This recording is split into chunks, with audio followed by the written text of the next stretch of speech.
Bon matin et bienvenue à votre café matinal. Quelle joie d'être avec vous maintenant 3 fois par semaine, les lundis, mercredis et vendredis pendant tout l'été. On continue de vous accompagner à travers cette COVID alors qu'il y a un déconfinement dans beaucoup de pays francophones et au Québec aussi et que graduellement nous reprenons, nous espérons et prions qu'il n'y ait pas une deuxième vague, mais nous reprenons vie et on va continuer à marcher avec vous à travers tout l'été avec ces trois. Le lundi, on commence la semaine ensemble du bon pied. Le mercredi, journée de jeûne et prière. Ensemble, mon épouse Chantal va se joindre à moi encore une fois.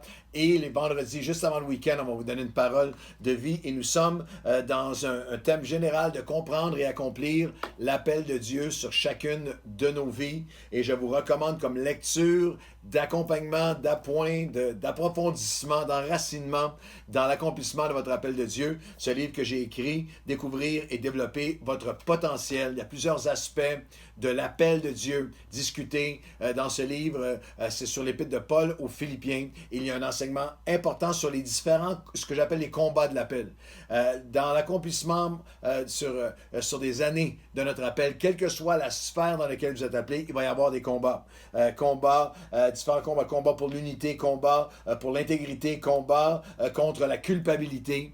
Un combat aussi contre le découragement et combat spirituel avec des attaques, avec de l'opposition. Alors comment est-ce qu'on fait son chemin à travers tous ces combats pour persévérer, être résilient à accomplir l'appel de Dieu? Eh bien, je pense que ce livre vous enseigne. On a déversé plus de 30 ans, de 35 ans de pastorat là-dedans, et je crois que la parole de Dieu est puissante pour vous aider dans l'accomplissement de votre appel. Vous allez sur Amazon, Claude Hood, Amazon, vous pouvez commander ce livre potentiel, et vous allez l'avoir dans vos mains en quelques jours, et je prie que ça soit une bénédiction pour vous. Nous regardons à Gédéon comme un modèle d'accomplissement de l'appel. Il nous encourage parce qu'il vient de loin, il part de loin. Il part d'un puits, d'un fond, de découragement, d'un lieu, un moment de sa vie, de découragement où il ne croit plus, où il met Dieu en doute, où il est aveuglé. Et pourtant, dans sa grâce, dans son amour, si c'est comme ça que tu te sens en ce moment, la main de Dieu s'étend et Dieu dit, l'Éternel est avec toi, vaillant héros. Et la première clé qu'on avait ensemble, ce qu'on appelle la perspective et la réponse de notre appel, c'est que notre appel n'est jamais passif, il est actif. Dieu veut que tu te vois comme il te voit. Il l'a appelé un vaillant héros. Et par la suite, le Seigneur lui dit, va avec la force que tu as et délivre Israël de la main de l'ennemi. Chapitre 6 et le verset 14 de Juge. N'est-ce pas moi qui t'envoie? Notre confiance, notre assurance, notre foi, notre courage n'est pas en nous-mêmes, n'est pas dans nos exploits, mais dans celui qui nous envoie. N'oubliez jamais que le nom de Dieu est sur vous. Le nom de Dieu, le nom du Seigneur est sur vous. Sa réputation est sur vous. Son royaume est sur vous. Alors je me lève à chaque matin avec ce sens que c'est Dieu qui m'envoie. Je bâtis son royaume, son église, son nom. Alors je peux marcher avec cette assurance et mon appel n'est jamais passif, il est actif. Je dois je dois activer la force que j'ai. Deuxième principe maintenant, deuxième dynamique très importante. Le Seigneur dit, va avec la force que tu as, je serai avec toi. Et toi, est-ce que tu vas me permettre, est-ce que toi tu vas être avec moi? Est-ce que toi tu vas me permettre d'accomplir aujourd'hui la page aujourd'hui, le chapitre aujourd'hui de ta destinée et de ton appel. Et c'est la deuxième dynamique que j'appelle le temps présent et la réalisation de notre appel. La perspective et la réponse à notre appel, passif, jamais passif, toujours actif. La deuxième notion, c'est que le temps présent et la réalisation de notre appel ne se conjuguent pas au passé, au futur, mais au présent. Et ça, on trouve ça dans Juge, la suite de notre texte, Juge chapitre 6. Et le verset 14, l'Éternel se tournant vers lui et lui dit, va avec cette force que tu as, délivre Israël de la main de Madian, n'est-ce pas moi qui t'envoie? Regardez bien maintenant Gédéon. Gédéon lui dit, ah, mon Seigneur, avec quoi délivrerai-je Israël? Voici ma famille, là, dans le passé. Ma famille est la plus pauvre de Manassé. Je suis le plus petit de la maison de mon père. Et l'Éternel lui dit, mais je serai avec toi et tu vaincras Madian. Tu renverseras Madian comme un seul homme. Gédéon est paralysé et tellement limité dans son appel parce qu'il s'enlise dans les sables mouvants du syndrome du passé et du futur. Le passé. Je suis la maison de mon père. Je suis le plus petit de la tribu de Manassé. L'arrière-plan de petitesse, l'arrière-plan d'impossibilité, l'arrière-plan de dysfonctionnalité peut-être, de dépendance. Pour certains d'entre nous, arrière-plan de criminalité, arrière-plan de négligence, d'abus, d'injustice. Le passé avec ses défaites, le passé avec ses promesses non tenues, le passé culturel, le passé social, le passé religieux, spirituel. Il y a de vastes segments du monde chrétien qui ont grandi dans un milieu chrétien de petitesse, d'impossibilité, de limites extrêmes. Et aussi, le syndrome du passé, c'est la dynamique aussi de fausse nostalgie, d'un hier avec des lunettes roses, de revisionnisme religieux. Ah, dans le bon vieux temps. Là, ça, c'était tellement merveilleux dans ce temps-là. Le temps des réveils, le frère Scott en France, l'autre frère au Québec, l'autre... Et ces temps-là étaient effectivement Dieu agit de grande façon. Mais il y a un revisionnisme religieux que ça, tout était tellement extraordinaire aujourd'hui, maintenant, tout est tellement pourri et impossible et qu'il n'y a plus rien. Ah, la seule chose qu'on pourrait faire, c'est de reproduire le passé. Et Dieu dit non. Voici... Les choses anciennes se sont accomplies. Moi, j'en annonce de nouvelles. Et Gédéon ne peut pas s'emparer de ce que Dieu a pour lui parce qu'il est, voici, ma famille, dans le syndrome du passé ou du futur. Comment pourrais-je accomplir?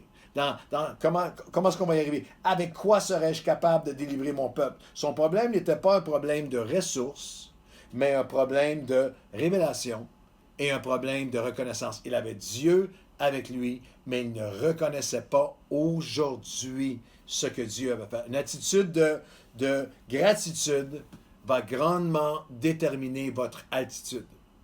Votre attitude, votre niveau d'attitude de gratitude va grandement déterminer votre altitude. Pourquoi est-ce que c'est si important?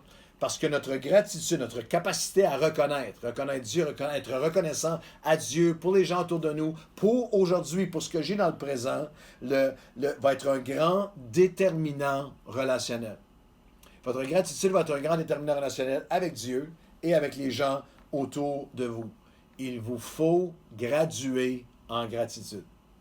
Il faut graduer. Il faut graduer en gratitude. Les gens heureux ne sont pas reconnaissants. Les gens heureux ne sont pas reconnaissants parce qu'ils sont heureux. Ils sont heureux parce qu'ils sont reconnaissants. C'est cette dynamique d'ingratitude qui nous rend désagréable, nous rend difficile et nous rend épuisant pour les gens autour de nous.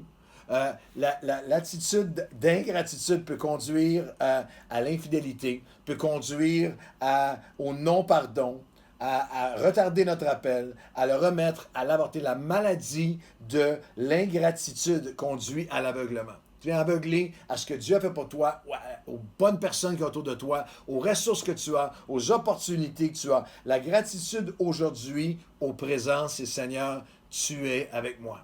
Il y a quelque chose d'extrêmement important. Je veux le redire. Les gens heureux ne sont pas reconnaissants parce qu'ils sont heureux. Ils sont heureux parce qu'ils sont reconnaissants. Il y a quelque chose d'important dans un cœur qui s'arrête. L'ingratitude menaçait de torpiller Gédéon. Il était dans le passé, dans un passé qui pour lui était devenu impossible aujourd'hui, et dans un futur qui était infranchissable, qui était inatteignable. Et Dieu dit non, c'est aujourd'hui. Aujourd'hui, le temps présent est la réalisation de notre appel. Notre appel ne se conjugue pas au passé ou au futur, mais au présent. Va, je serai avec toi aujourd'hui. Alors, on va s'arrêter pour prier et prendre juste quelques instants d'introspection. Et la COVID a été très propice à ça. Est-ce que cette saison de COVID m'a rendu ingrat? Est-ce que j'ai perdu de ce cœur de reconnaissance? Est-ce que je focalise sur tout ce que j'ai perdu pendant la COVID? Perdu dans mon compte de banque, dans mes investissements, perdu des opportunités, perdu des voyages, perdu des vacances, perdu. Est-ce que est-ce que je suis pris dans le hier et dans un demain qui semble fuir, dans un demain qui semble continuellement me glisser entre les doigts? Ou est-ce qu'aujourd'hui, je peux m'arrêter et dire, Seigneur, un instant, tu es avec moi aujourd'hui. Je ne focaliserai pas sur je suis le plus petit de la maison de mon Père et sur comment pourrais-je un jour. Je suis ici aujourd'hui. Tu es avec moi. Pardon pour mon manque de reconnaissance et je vais vous donner un devoir aujourd'hui. Prenez 5 minutes dans votre journée, allez sur votre tablette et faites juste demander, Seigneur, rappelle-moi pourquoi je devrais être reconnaissant. Rappelle-moi les qualités, rappelle-moi les bénédictions, rappelle-moi la fidélité, rappelle-moi la beauté des gens autour de moi, la bonté des gens autour de moi, les opportunités que j'ai, ce que je peux faire avec ce que j'ai avec toi en ce moment. Va, car je suis avec toi. Son problème n'était pas un problème de ressources, mais un problème de révélation et un problème de reconnaissance. Alors aujourd'hui, Seigneur, pardon. Nous te demandons pardon pour notre manque de gratitude, notre manque de reconnaissance, notre focalisation sur ce qui manque, ce qui n'est pas assez, sur la maison de mon Père, sur hier, sur le passé et sur un futur qui me semble aujourd'hui inatteignable. Aujourd'hui, mes ressources sont en toi, mon repos est en toi, ma confiance est en toi et aujourd'hui, je veux te remercier.